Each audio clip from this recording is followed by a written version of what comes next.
Well, first I'll say that no one thought people in the United States would pay for content. When we launched our paywall back in 2011, we had created the expectation that journalism was free on the internet. And when we launched our paywall, people said it would never work. And of course, yes, today we have 2 million digital subscribers, and 1 million of those people came after the election of President Trump. But we found a lot of success, of course, before President Trump came into power, and I think we were very fortunate that when he did come to power, we had already had years of experience building this model, and we'd also had years of experience changing the expectations of our readers. So now, it may seem more normal to pay for journalism in the United States. It wasn't only a few years ago, and I think the same would be true in Argentina or anywhere.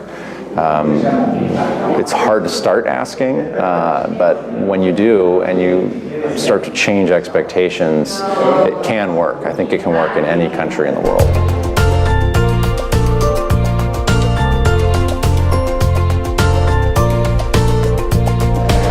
I think experimentation is very important, and I don't think it has to cost very much money. Of course, I understand that journalists are already very busy.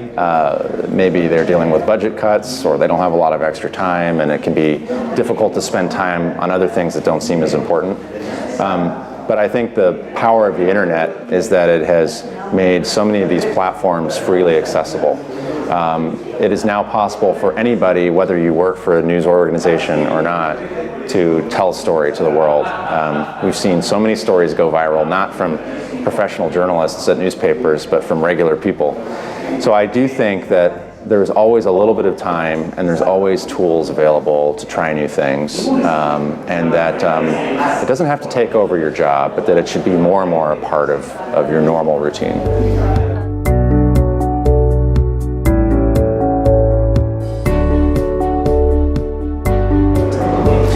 Yes, it's true. For so many years, your youth was a liability, right? If you were new to journalism, you'd hear that you have to go somewhere and get experience before you can get a real job.